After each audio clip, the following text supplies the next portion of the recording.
I felt like managing modern cloud stuff, Yeah. especially, Kubernetes clusters in Azure is just overwhelming. Like you're juggling way too many things at once. You're definitely not alone there. Today, we're doing a deep dive into a tool that can really help simplify things, especially for beginners. Azure CLI Scripting. Okay, let's unpack this a bit. We're talking Azure CLI, that's Microsoft's command line tool. It runs everywhere, Windows, Mac, Linux. And our mission today is simple. Show you how using scripts with this tool can take those massive, complex Kubernetes management tasks in Azure, like with AKS, Azure Kubernetes Service, and make them, well, manageable, streamlined even. Exactly. The core problem it solves, fundamentally, is getting away from all that manual clicking and typing. Setting up clusters, configuring networks.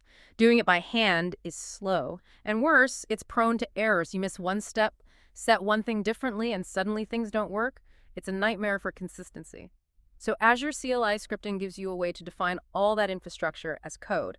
It's programmatic, it's automated, and crucially, it's repeatable. Makes it much more accessible, even if Azure or K8s is new territory for you. So why is it so vital, particularly when you're starting with Kubernetes on Azure? I think it really boils down to maybe three key things. First, automation. Obvious one, right? Less manual clicking, less repetitive typing for tasks like just creating an AKS cluster. Yeah. Second, consistency. This is huge. Ensuring your dev environment looks exactly like your production environment. It kills those, well, it worked on my laptop headaches. Oh, absolutely. That consistency piece is gold. And third, efficiency. You're just faster. You manage resources more quickly, freeing you up to actually, build applications instead of just fighting infrastructure. And what's really interesting is how directly it tackles those common pain points we all run into, like those inconsistent configurations you mentioned. They're a classic cause of deployment failures later on. Super frustrating. Or just the sheer repetition, setting up multiple clusters, scaling nodes. It eats up so much time. And think about coordinating everything, the AKS cluster itself, maybe Azure Container Registry for your images, the virtual network storage. Azure CLI Scripting helps orchestrate all that. It sort of smooths out that steep learning curve. Okay, here's where it gets really interesting for me. How does it actually work? Let's break down maybe three core ideas. First up, the command structure. Azure CLI commands have this very predictable format. As, then a group like ax, then a subcommand like create or scale, and then options.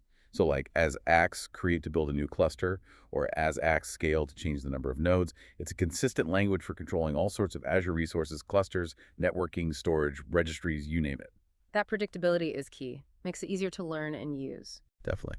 Then the second concept is scripting automation. This is where you take those individual commands and string them together in a script file, maybe using Bash, maybe PowerShell. This lets you automate much more complex workflows.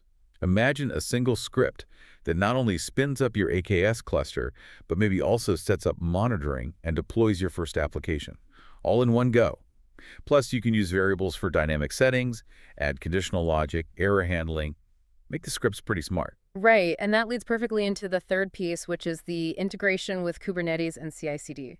CI/CD, continuous integration, continuous deployment, that's your automated pipeline for building and releasing software, right? Azure CLI scripts become a core part of that. So your pipeline kicks off, a script runs to ensure the AKS cluster is ready. Maybe it retrieves the kubeconfig file, the credentials to access the cluster securely, of course. Using managed identities, preferably. Exactly. Using Azure managed identities is the way to go for security. No storing secrets in your scripts.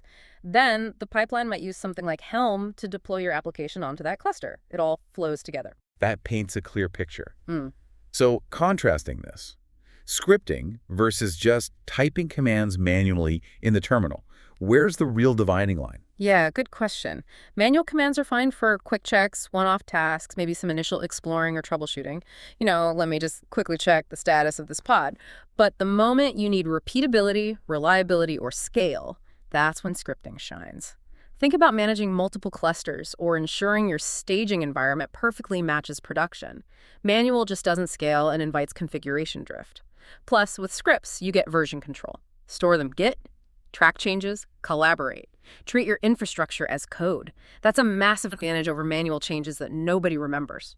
Okay, so for someone listening who's maybe just starting out with this, thinking, all right, I want to try scripting, what are the key things they should keep in mind?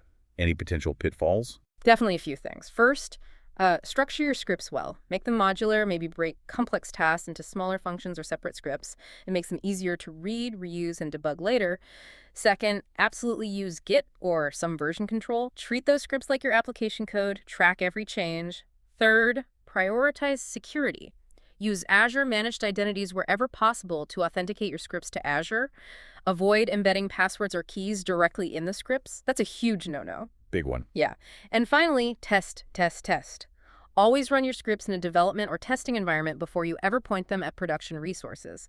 Catch mistakes early when the stakes are low. Makes total sense. So to wrap up, Azure CLI Scripting really feels like a superpower for Kubernetes beginners on Azure. It demystifies a lot of the complexity. It really does. It automates the tedious stuff, ensures consistency, and ultimately makes your deployments much more reliable. It frees you up to focus on the interesting parts, right? Absolutely. So my encouragement to everyone listening is give it a try. Don't be intimidated. Start simple. Write a basic script.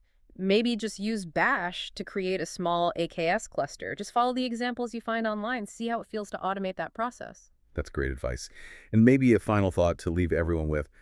Think about how mastering this kind of automation, even starting small with Azure CLI, doesn't just save you time with Kubernetes. It fundamentally changes how you approach managing any infrastructure. It shifts you from being a manual operator reacting to problems towards being an architect who proactively designs and builds resilient, automated systems. That's a powerful shift no matter where you are in your career.